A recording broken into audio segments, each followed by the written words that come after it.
Hello, everyone. This is Steve from A Better Life. This podcast is brought to you by our sponsors, Premium Botanical. They are the makers of Herbal Spectrum, which is a full-spectrum hemp-based CBD. They make salves, liquids, and they have a great mixed berry gummy. You can check them out at www.mypbcbd.com. Now our podcast.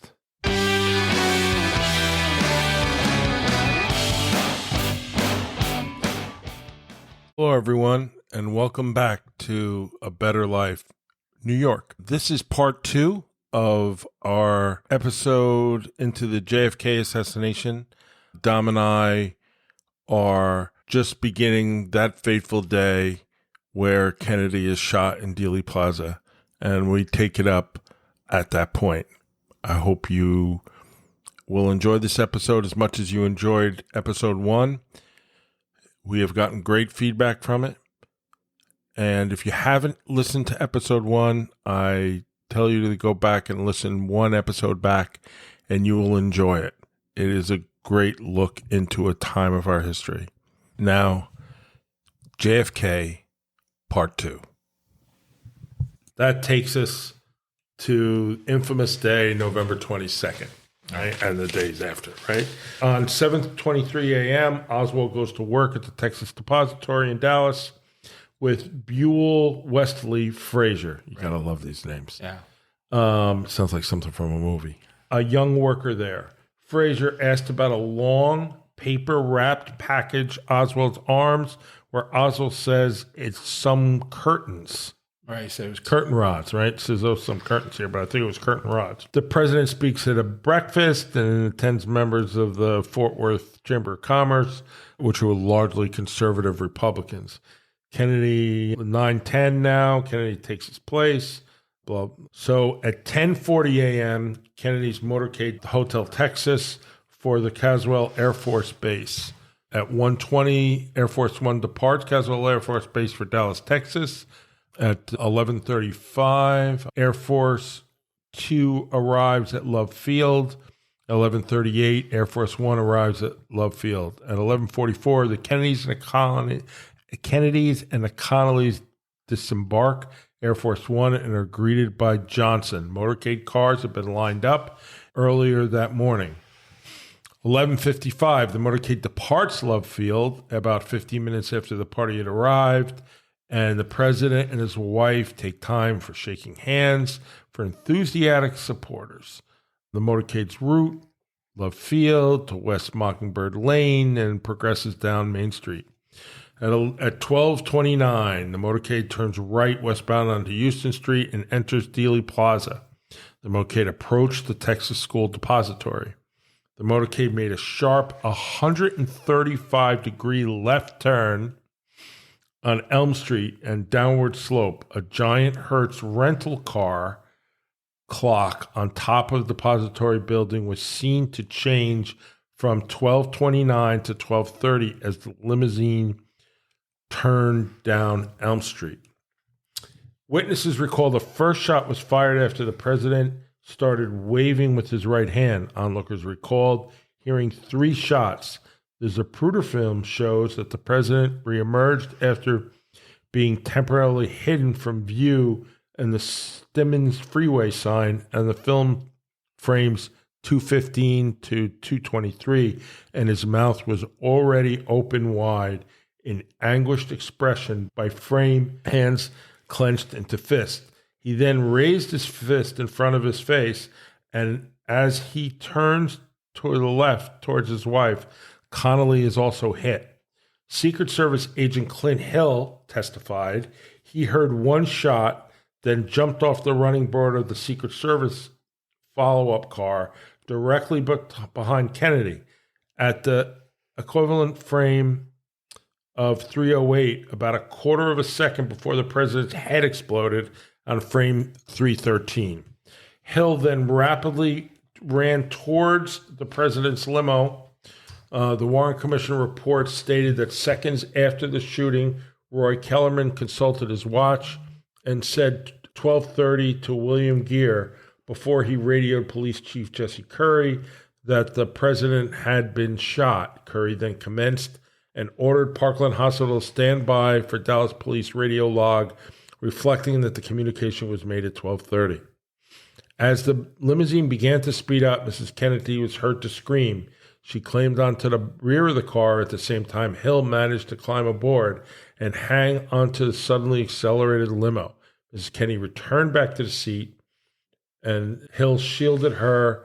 The Connolly stated they heard Kennedy say, "I have his brains in my hand." The limo driver and the police motorcycles turned their sirens on and raced, estimated 80 miles an hour, to Parkland Hospital along the Stemmons Freeway and Harry Hines Boulevard, approximately 4 miles away. So let's start off at Love Field. We're talking about before the concern for the president's safety, given what happened previously with officials being spat on and whatnot, and the serious concern for his safety. When the limo was taking off, Emory Roberts, who was I believe the special agent in charge that day, called back a Secret Service agent that was getting on the back of the limo. And this is all on video. You can see it on YouTube. Vince Palmera has it on his YouTube channel. The Secret Service agent throws up his hands like 3 times as to say, what's going on? What's going on? To add to the situation, the concern of safety, that day in the Dallas Morning News, a full-page advertisement was taken, had Kennedy's photo on it, and it said, "Wanted for treason." And it had bullet points as to the various things that they believed that he committed, which would amount to treason. And one of the individuals who paid for the ad was purported to be Nelson Hunt, the brother of H.L. Hunt. Mm-hmm. So you have that happening right then and there, the protection being pulled. You had the military intelligence group for that area was told to stand down that day. So typically in a situation like that, military intelligence would assist the Secret Service and local police in the president's security. They were told to stand down that day. You have the day before, the motorcade route was published, and it showed going down Main Street. So what happened was, if you went down Main Street, it wouldn't have conveniently been in front of the Texas School Book Depository. So that was actually changed, and the Secret Service broke their own rules regarding the speed of the president's car when it's open like that. It does have a bubble top. It was not used that day. The bubble top was not bulletproof. The only thing that would have happened is you would have been able to tell where the bullets came from, but it wouldn't have protected the president. He would have been, shot anyways. But so you also even have the parade cars being changed, like where they were in the parade. Typically, the press is in the vehicle either in front of the president or behind, usually in front so you could get his face in photographs and video. On November 22nd, they were placed last in the line, so they couldn't get any video, no evidence. You also saw when the turn was made, the left-hand turn from Houston onto Elm, you saw the open windows.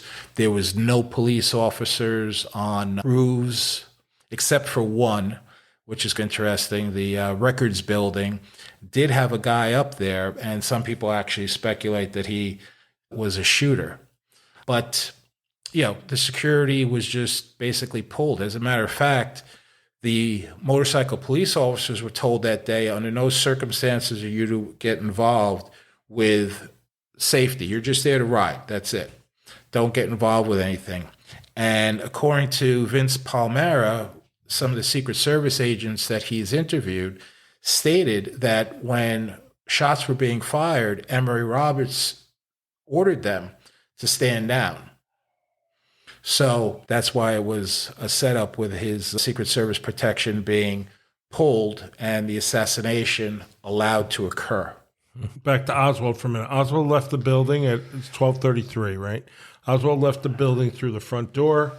He'd been confronted by a patrolman, Marion Baker, and depository superintendent, Roy Truly, in the second floor lunchroom. Baker let Oswald pass after Truly identified Oswald as an employee. Oswald was next seen by his secretary as he crossed through the second floor business office. He left the building through its front door at approximately 12:33. Initially, Truly and Marcus Campbell, the depository's vice president, said that they had seen Oswald on the first floor storage room. When asked his interrogations about his whereabouts, Oswald claimed that he went outside to watch the parade, referring to the presidential motorcade, and was on with William Shelley, a foreman in the depository, in front. And he was at the front entrance of the first floor when he encountered the police. It's interesting. Yeah. What also happened was, and this is a fairly recent development in the case, there were 3 women watching the motorcade on the 4th floor. So once they saw the shooting, about 15 to 30 seconds afterwards, the First Lady went to stairwell. Now, that day, for some reason, at the time of the assassination, the elevator was no longer usable within the school book depository. So anybody in the building, if you wanted to traverse it, you had to go up and down the stairs. So 3 women were in the stairs, and none of them saw Lee Harvey Oswald. They did see Truly and the police officer going up, but they never saw Oswald going down. It was the Warren Commission buried it. They didn't even show it. And one of their attorneys said, this is very problematic because the timing is such that they should have definitely run into Oswald. Coming down the stairs. Yeah. All of them, not the cop, the people, everyone. Yeah, because they were already at the 4th floor. He would have been starting out at the 6th floor. And they didn't hear anything. So it wasn't like there was somebody running down the stairs, which in a stairwell, you would definitely hear that. They buried that. And it demonstrates that Lee Harvey Oswald definitely was not up on the 6th floor. Yeah. However, there's a prison right across the way. And believe it or not, there were several prisoners that saw the whole thing. And they were looking at the 6th floor, and they saw 2 people in there. One of them seemed to be a dark guy with a bald spot, and he was with a white guy, and they saw the whole thing. Never interviewed, of course. Of course not. Of course not. So when you're a prisoner, you have bad eyesight, so you can't. Yeah, I'm sure you don't. So Merriman Smith reported that she ends up winning a Pulitzer Prize for reporting it. She's a UPI reporter that she heard 3 shots. President's limousine, about 12:36, the president's limousine arrives at Parkland Hospital, admits Kennedy and Connolly, and immediately begins treatment. Malcolm Perry, the assistant professor of surgery at the University of Texas Southwestern Medical Center and a vascular surgeon, was there to treat Kennedy. Perry performed tracheotomy following the cardiopulmonary resuscitation performed by another surgeon. Other doctors worked frantically to save the president's life, but the wounds were too severe. So the only thing I know about that day is at 12:40, viewers of the live soap opera As the World Turns received the first national television report of the shooting, and by Walter Cronkite. And it wasn't like a picture. It just was a news flash. I was 5 or 4 years old sitting on my mother's lap, and I do remember her starting to cry, and I do remember this day. It's probably my first memory of life, to be honest. Wow. It was quite a day because it got progressively worse. And my mother was pretty shook. She was home by herself with me, and I remember it completely. I think she might have even called my dad at work. So Dan Rather, in the beginning of he happens to be in the right place at the right time, right? So to speak. Yeah. He's on CBS. He calls Parkland Hospital. The doctor tells him that Kennedy is dead. So now we're around somewhere between 12:30 and 12:50. Estimates that the depository building was sealed off by the police. Around that time, the streets in and around Dealey Plaza weren't immediately closed. Photographs are taken 9 minutes after the assassination show vehicles still driving on Elm Street in front of the depository, which is amazing, right? At 12:50, Kennedy's top military aide, General Godfrey McHugh, calls for Air Force One from Parkland to state that they will be leaving for Andrews Air Force Base. At 1 o'clock, President Kennedy is officially pronounced dead. Those who treated Kennedy observed the president's condition that it was morbid, meaning there was no chance of survival in the hospital. I'm absolutely sure. He never knew it hit him. Last rites were administered. Uber needed to temporarily remove a sheet covering Kennedy's face to give the last rites to be performed. Connolly was taken to emergency surgery, where he underwent 2 operations that day. After receiving word of the president's death, the acting White House press secretary Malcolm Kilduff entered the hospital room where the new President Johnson and his wife were sitting. Kilduff said, "Mr. President, I have to announce the president's death. Is it okay with you that the announcement be made?" Johnson ordered the announcement to be made only after he left the hospital. When asking that the announcement be delayed, Johnson told Kilduff, "I think I had better get out of here before you announce it." I don't know why. We don't know whether this was a worldwide conspiracy or whether they are after me as well as they were after President Kennedy, or it would be after the speaker. We just don't know. He later recounted to Merrill Miller, "I asked that the announcement be made after we had left the room so that the international conspiracy were out to destroy our form of government and leaders in government. In that government, we would minimize the opportunity for them doing so." Certainly worth it. After leaving the depository at this time, Oswald walks 7 blocks, boarding a bus. This is really interesting stuff, right? Yeah. There's a guy just shot the president of the United States. He gets on a bus. At best, when the bus became installed in traffic, he exited the bus, walked to the nearby bus station, and hired a taxi. He asked the driver to stop several blocks past his rooming house and then walk back to the house. He arrived at the house at 1 p.m. According to the housekeeper, Erlyn Roberts, of course, even Oswald had a housekeeper back in those days. The rest of us still clean ourselves. Departed 3 or 4 minutes after arriving in the rooming house.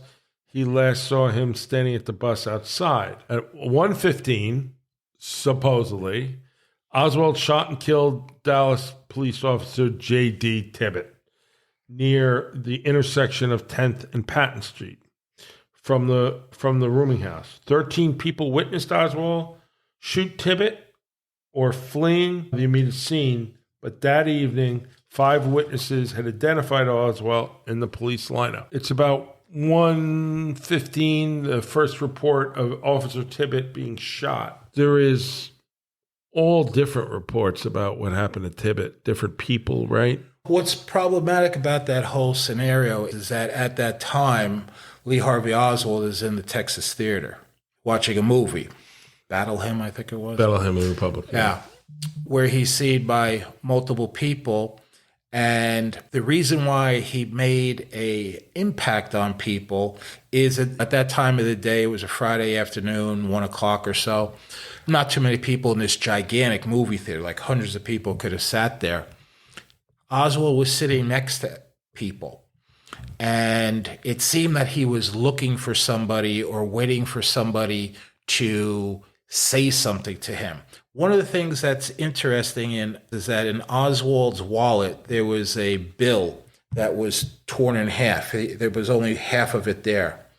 So it seems as if he was supposed to meet somebody who would have had the other half of that bill. Right. In terms of the identification, getting to Tippit, it was easy to point the finger at somebody because his eye was hit. He was wearing a T-shirt. Everybody else was dressed. Lineup was such that anybody would pick Lee Harvey Oswald out. The problem is that he didn't have any residue on his hands. He didn't have gunpowder on his hands. So he didn't fire a revolver that day, and it's questionable as to whether or not that revolver that he had could have even been fired because the firing pin was in such a rusted condition. But Tippit was executed that day. Several of the witnesses say that there was 2 people there who did it. And different looking men had a jacket on. Yeah, one was short and heavy, and one was a little bit taller. There can't be coincidences, so the Tippit murder has something to do with the overall plot. Right. Which we could get into. I've heard every scenario. We can get into them later on. We can come back to Tippit. Just to mention that he looked ridiculously like JFK. And people always said that to him. But we'll leave that there hanging for now. That's certainly it is. But back to Parkland, right? Johnson wants to get out of there. And, of course, there's Kennedy's dead. Jacqueline's beside herself, crazy, right? And, of course, being that she's right. When you watch the video, you think she's trying to climb out of the car. She's not. She's going back for part of his brains, trying to put it back in his head. She kept it in her hand the whole trip, and then she gave it to a doctor and said, "Will this help?" Very sad. So she had her pink Chanel suit on, famously enough. Yes. And I think they have it in the Kennedy Library. I think it still exists. I don't know where it is. I think I saw it in the Kennedy Library when I was there in Boston. I saw it somewhere. It was either in the Smithsonian or in the Kennedy Library. Yeah, the Johnsons wanted her to change, and she said, "No, I want them to see what they did to my husband." So the limousine, strange things happen to the limousine, right? So limousine pulls up into looks like a garage-type structure in Parkland, and all of a sudden the Secret Service scramble for 5-gallon buckets, and they're cleaning it out with soap and water. It's bizarre because they're breaking the law. I'm not an attorney. You could certainly say whether or not that's a crime scene. Absolutely a crime scene. Right? So they're destroying a crime scene. And it's a state crime scene because it's a murder of a person. And at that time, there was no federal law about killing the president. So This was clearly a Texas state matter, legally. So they're destroying the evidence. But people did have a close view of the car, and they were able to see, for example, that there was a bullet hole through the windshield, and they saw dents in the chrome. So clearly there was a lot of impact to the vehicle itself. But unfortunately, the Secret Service committed a crime by destroying the crime scene. And the car was immediately shipped back to Detroit or something, right? Yes. So what happened was Johnson ordered the vehicle to be immediately rebuilt. They took out the windshield. They repainted it. They took out the seats and they cleaned up everything. And I would assume it got new carpeting and new seats. And then it was painted black. It's still displayed, I believe, in Michigan. And interestingly, Lyndon Johnson never rode in it again. So there's the car. Here's the next part. So Johnson orders everybody to go back to the Air Force One, correct? So the coroner comes along and he's going to take the body because it's in his jurisdiction of the murder. His name is Rose. He was a top forensic guy. So JFK would have gotten 100% proper autopsy with this guy. And what happened was the Secret Service, brandishing their guns, literally steal the body. They take the body with them, breaking, again, Texas law, because Texas law is if there's a homicide, the autopsy is done here. But they took the body with them. And the quintessential book on that whole activity is by David Lifton, and it's called Best Evidence. And he demonstrates in his book that the reason why they did that is there was a pre-autopsy or surgery done to JFK to remove bullets and to obscure the trajectories of the shots.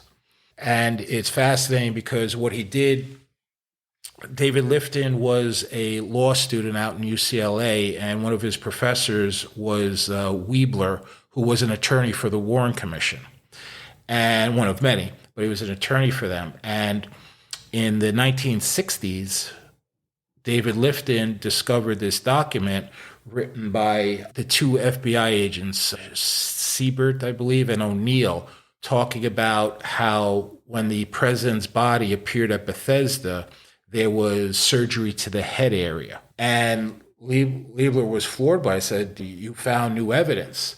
And he then interviewed people who handled the body at Bethesda. We know from the photographs and the video that the president was in a brass ornamental coffin. But these people all claim that they took his body out of a crash. They call it a crash bag, a body bag, military-style body bag. So it seems that something happened between Dallas and Bethesda. And there was time to get the body out of the, out of the coffin. And it is believed David Lifton recently passed away. He was on this thing since 1966, and what he believes happened was they took Kennedy's body and they stored it in next to the galley of the airplane. And what happened was he interviewed a guy whose job was to refuel Air Force One. So when Air Force One landed back in Washington, it's a very important job, because if, God forbid, World War III starts, the president gets on Air Force One and goes to wherever he has to go. So it's important that it's always loaded with fuel. What happened was this guy was there for hours waiting for the clearance to be able to fuel Air Force One. The reason why he was delayed was there was a cleaning company that was used to clean out Air Force One. And Lifton supposes that they had to deal with the blood and all that. What's also interesting is one of the doctors at Bethesda said that the president had his arm raised and in rigor mortis, and he had to press down on it. And Lifton didn't understand how that could have occurred. And he gave the scenario to an ex-girlfriend of his who he said was really brilliant. And she said, "Oh, that's easy. If you were correct and he was placed on a galley shelf, what happened was when the plane made a steep turn, he moved a little bit and his arm dropped.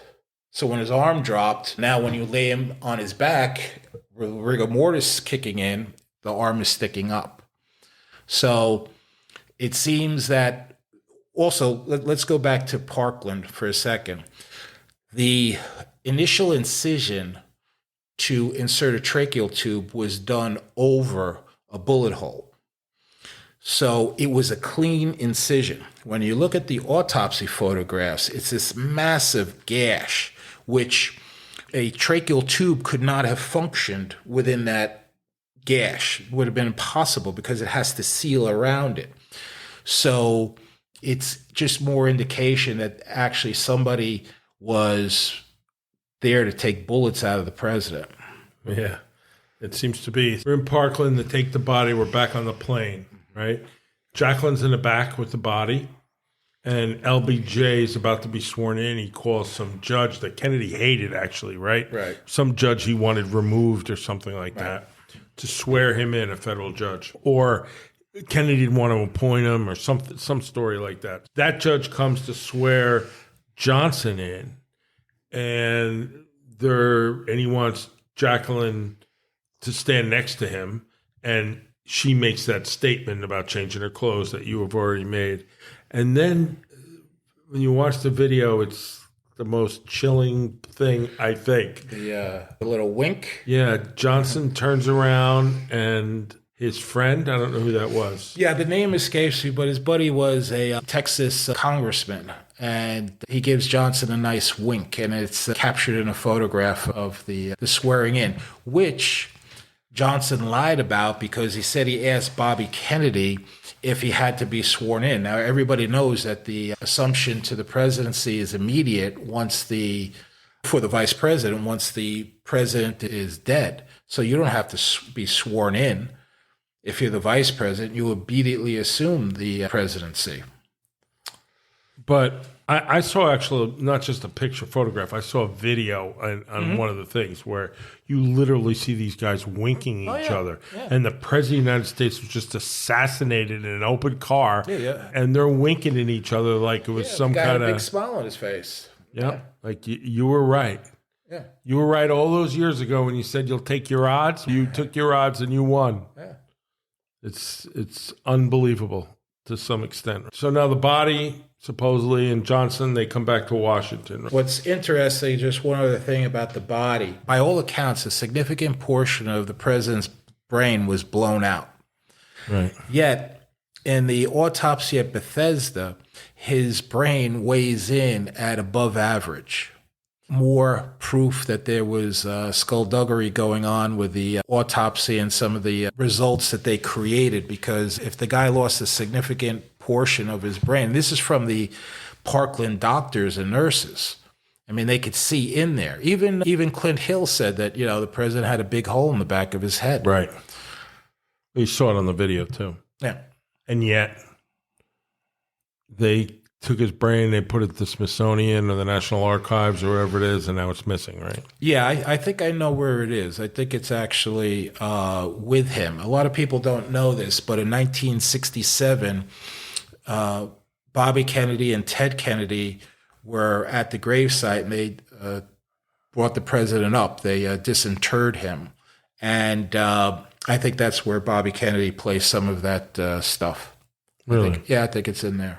I didn't know that. Yeah. Forward, Oswald is being held at Dallas police. Dallas police, and on Sunday morning they're going to move him somewhere. Where were they moving him to? I don't even know that. I think the county jail. They were moving to the county jail, and also something that I happened to be watching on television on a Sunday morning with my parents on TV trays eating muffins or something. Yeah.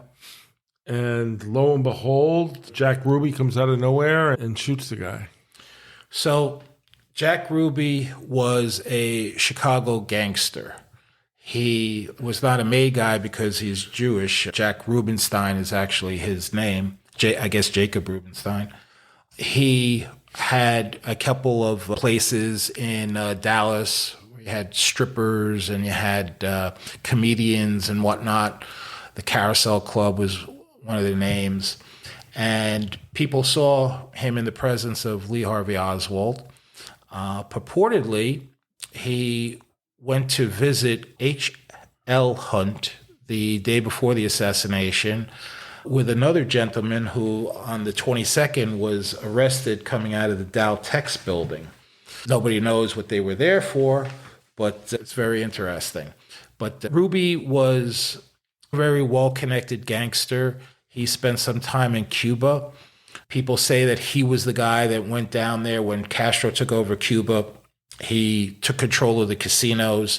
Santos Traficante, who was the mob boss of Florida, was in Cuba at the time, and he was thrown in jail.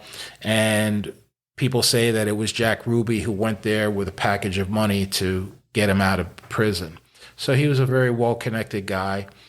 And interestingly, he was stalking Oswald. There was a 12 o'clock press conference Friday night, Saturday morning, and somebody made an incorrect statement as to Oswald's affiliations. Somebody said the Free Cuba movement, and it was Jack Ruby who corrected it and said fair play for Cuba. And you could see in video, I have seen them, and I saw Ruby there. And Ruby's there. So that's Friday night.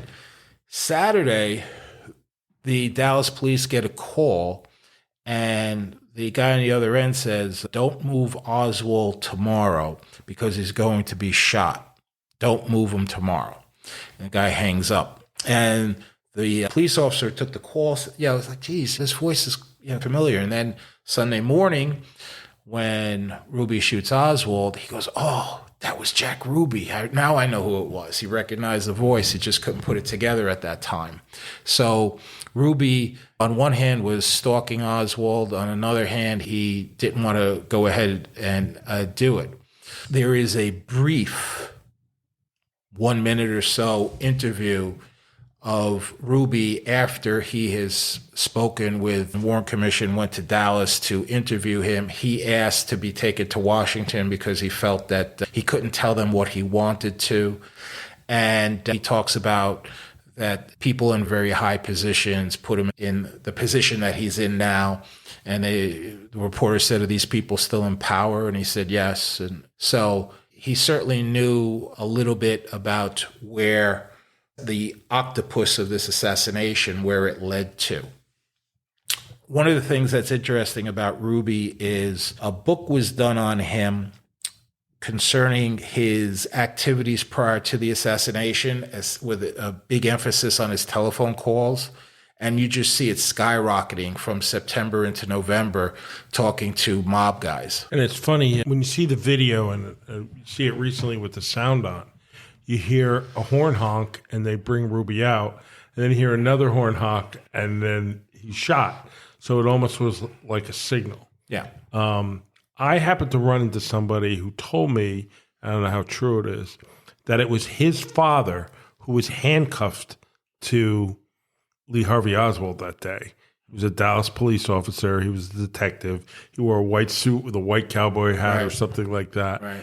And if you see his face, he was shocked. He said, my dad, he found out he was the only guy in the whole police department that didn't know that Oswald was going to be shot that day. Yeah.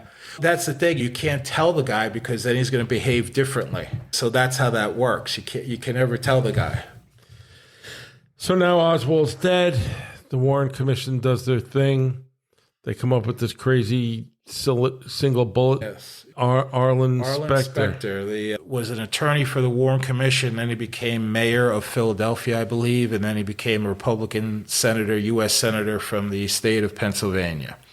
All based on the lie of the single bullet theory, which stated that what happened was they found a bullet at Parkland Hospital, supposedly. I say supposedly because the chain of evidence would not pass legal muster.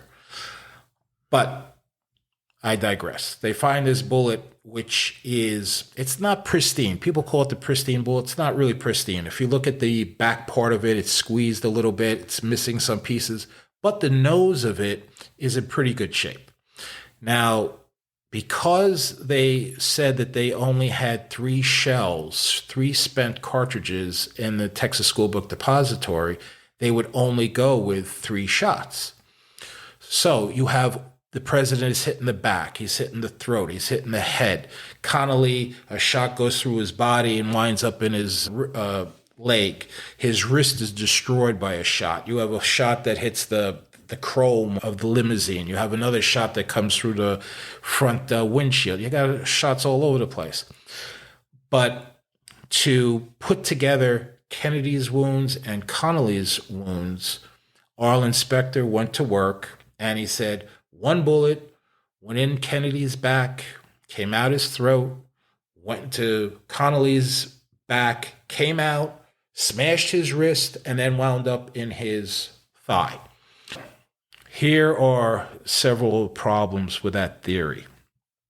The Warren Commission hired a guy, his name escapes me, but he was a World War II ballistics guy, and he knew rifles, he knew bullets. They gave him, I don't know if it was the exact rifle, but certainly a 6.45 Mannlicher Carcano. They gave him 100 rounds.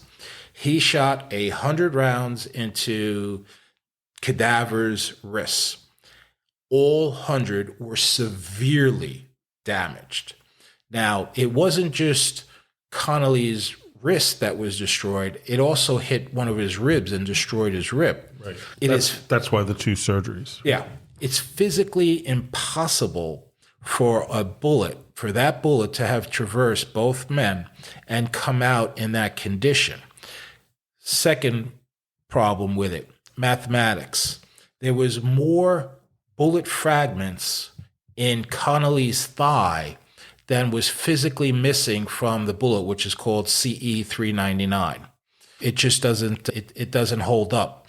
What we found out later is, because the president had obviously a hole in his coat, which matched the hole in his shirt, right, which was low. It was down at the, I believe they call it the third thoracic vertebrae, which is about 6-8 inches down from your neck.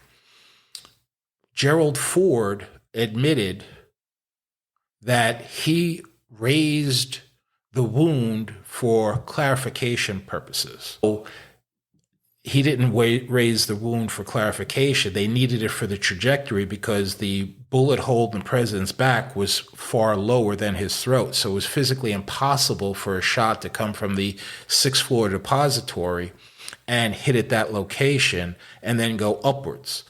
So you have a lot of problems with the single bullet theory, and it really hasn't held up through time as people understand more and more about it.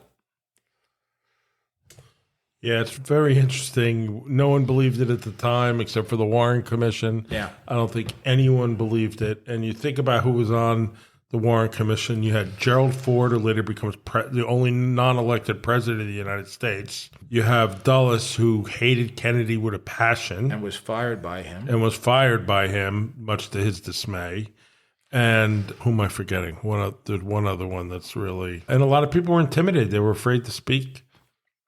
And basically, the FBI is what really ran the Warren Commission investigation. Right. And initially, the whole thing was one guy did it, and he had no connections with anybody else, and that's that.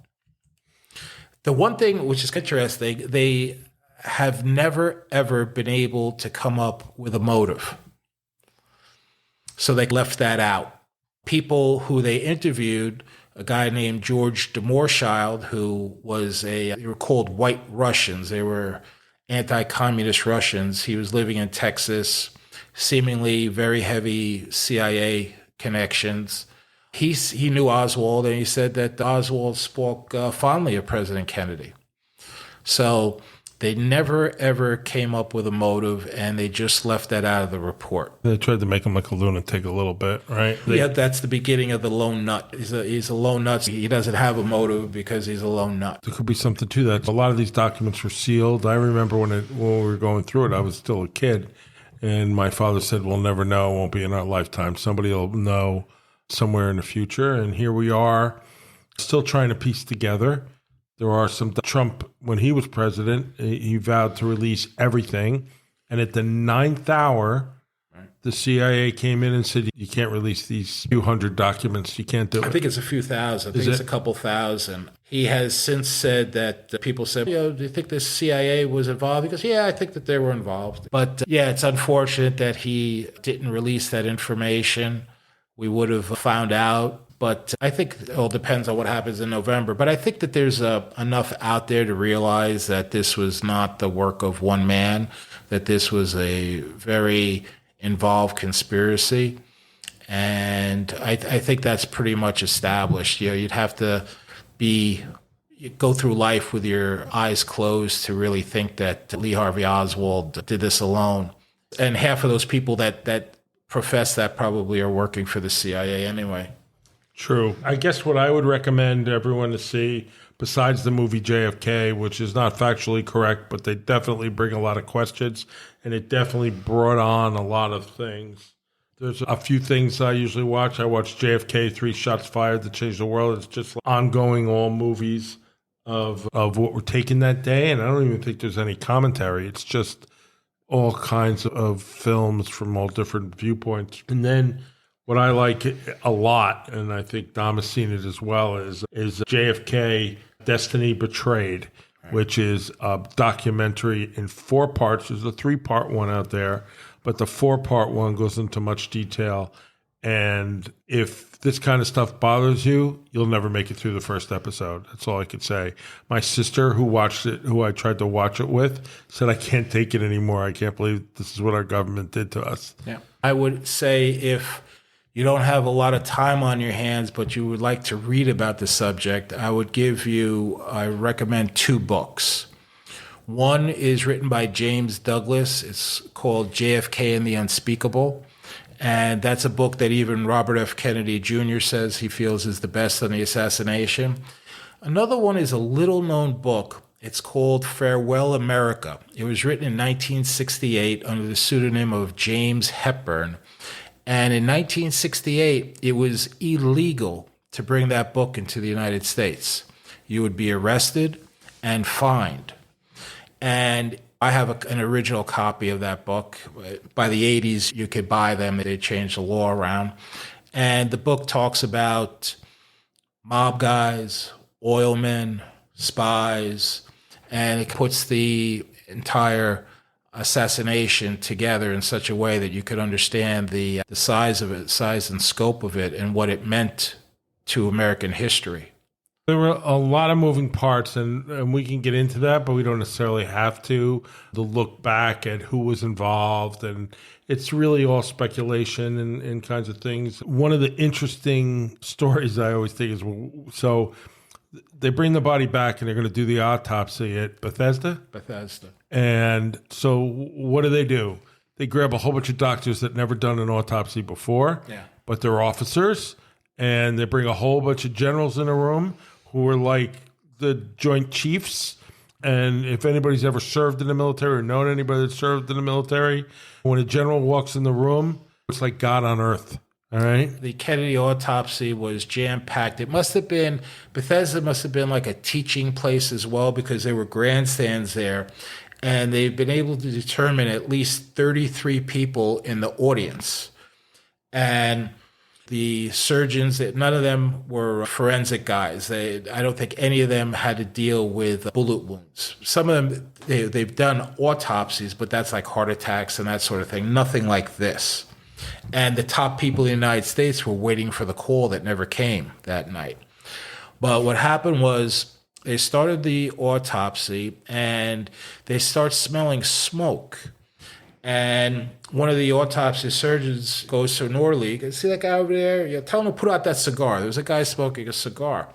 So the orderly goes up to him and he says, "Sir, can you put out that cigar?" And the guy took a big draw on the cigar and he blew all the smoke in the orderly's face, and it was Curtis LeMay, the head of the Air Force Joint Chiefs of Staff. His hatred of Kennedy was such that he personally, and I think he was in Canada, I think he was in Toronto. I don't know if he was fishing or hunting or what he was doing, but he flew down just to view the autopsy. And Bay of Pigs, all kinds of things. LeMay hated Kennedy. And it's well known, and I think it's well documented. But both Dom and I believe that LeMay had nothing to do with the assassination, even though that he was the Grim Reaper enjoying the autopsy, if you will, of what happened to this guy. Whether he knew who did it or not may be another story, but he, for some reason, neither one of us think that he had no role in it. Yeah, Curtis LeMay wanted to attack during the Cuban Missile Crisis. And then in 1962, he presented President Kennedy with a plan to launch a full-scale nuclear war against the Soviet Union in the fall of 1963.